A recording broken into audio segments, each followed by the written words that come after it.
to Nurgle. 2 years ago, Errant told me he was thinking about doing commission painting. He was a social educator back then, climbing the career ladder and making quite a lot of money. He was also quite unhappy with his job, and back then I was a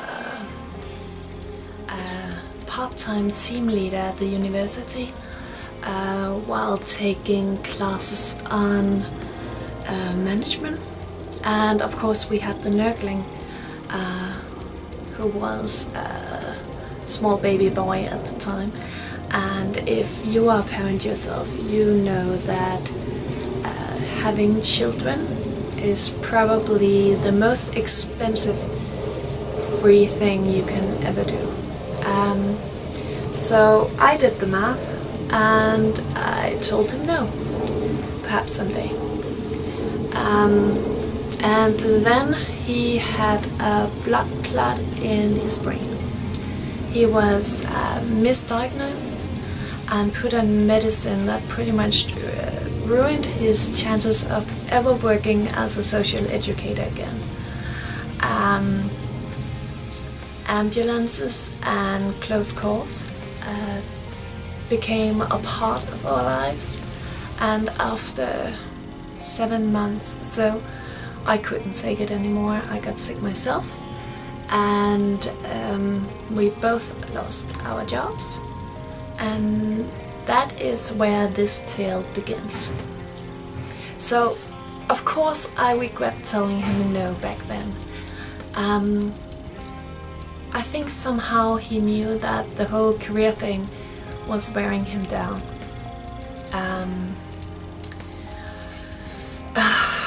He was looking for a way out, another route, but being an adult means having mean managers and frustrating colleagues, and you just suck it up, work long hours, and that is how it is, right? Well, no. Because you see, of course we could do just fine on a tiny income. We had to rethink a lot of stuff, of course. We pretty much had to stop buying things altogether.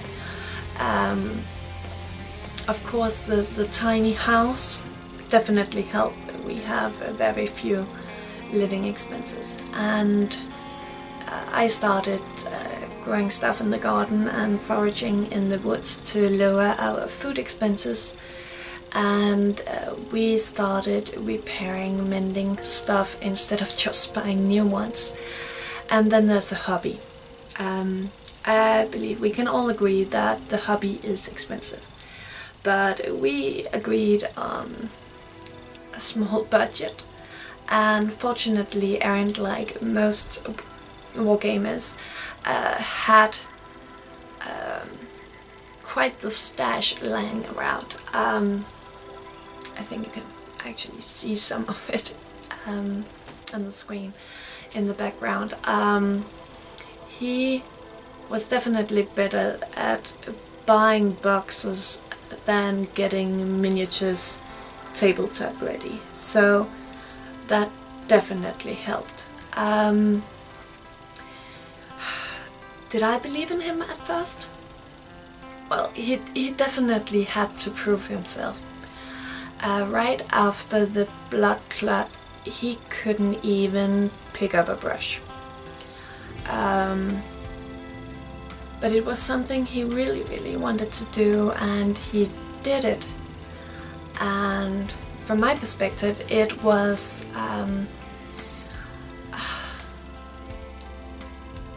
I cheered on him. I really wanted him to, well, not give up. I wanted him to have something to do, to have to get that feeling of accomplishment, I guess, because it was definitely hard on him to lose his career, to lose his regular ability to work. And by the end of 2016, which was the worst year in the history of mankind, I think, he was better than ever before. And then of course he launched Errant painting, and you guys started subscribing and commenting and liking, and oh god, it felt so great. It was amazing. That feeling, it was suddenly just not a dream. It was something plausible. It was viable, really. So in the meantime, I started writing about getting the most of it, even when life gives you lemons. I got an article published. I went somewhat viral. I participated in a lot of discussions on the internet, a lot of political blah, and I launched an Instagram profile, and a thought emerged. What if Errant could make a living on his hobby, and I could make a living of mine, doing something we were apparently rather good at. So he could be a YouTuber, a vlogger, perhaps a commission painter. He could even do laser cut terrain. I know he has a lot of ideas for that. And I could be a blogger, copywriter. I've done a bit of that before in the past. I could be an author. I don't know, write cookbooks or something. Or I could just give in and become a part of this channel, of course.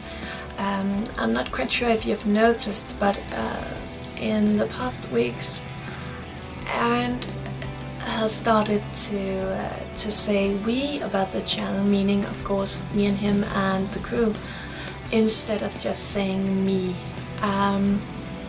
And this week I have written letters for potential sponsors. We'll see how that goes. And I have made a less than hostile takeover of his Instagram profile. And of course I'm doing this show, which is apparently a weekly thing now. You can watch Mother Nurgle every Sunday from now on.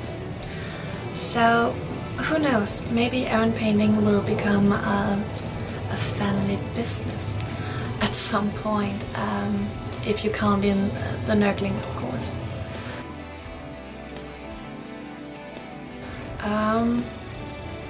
So how will this look from a responsible parent perspective? Well, the income won't be stable, of course, but bloggers, YouTubers, and bloggers are the new superstars of this millennium, right? So it's a somewhat cool job description.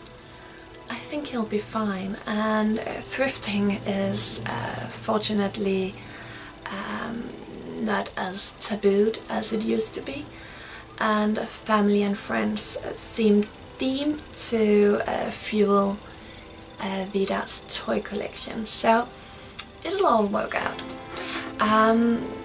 Of course, right now our hobbies generate next to nothing.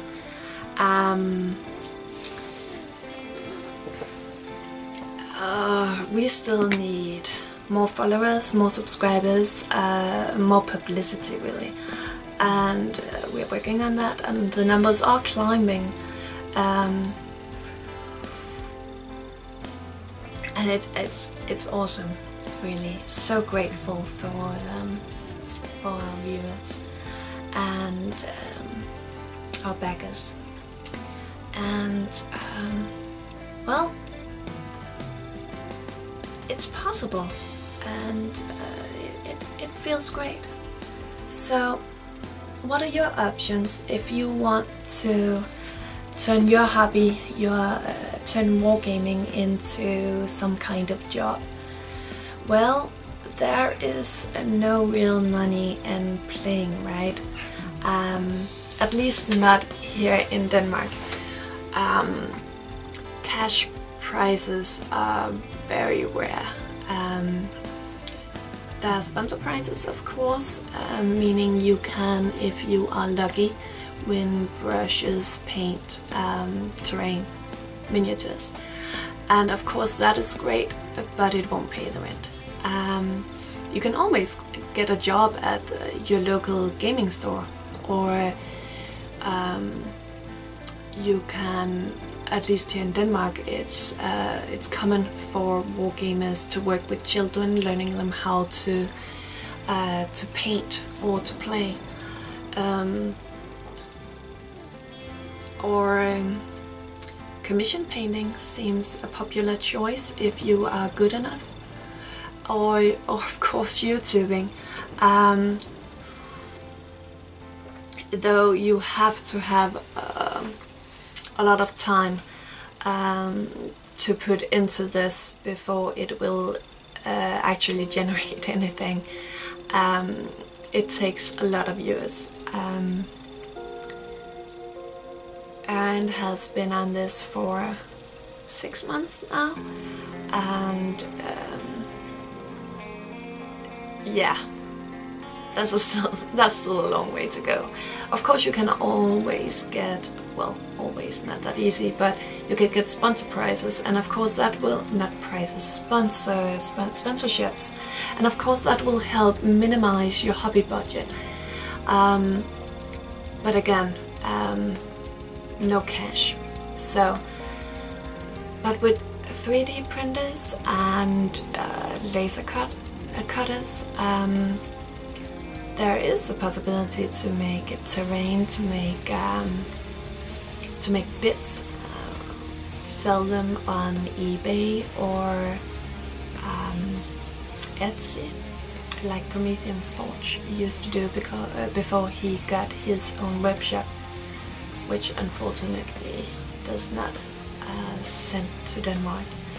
But there's a lot of possibilities, and it all adds up, right? It doesn't have to be one thing. You can combine different angles and make a living somehow. So, have you ever thought about turning your hobby into some kind of job, and why haven't you?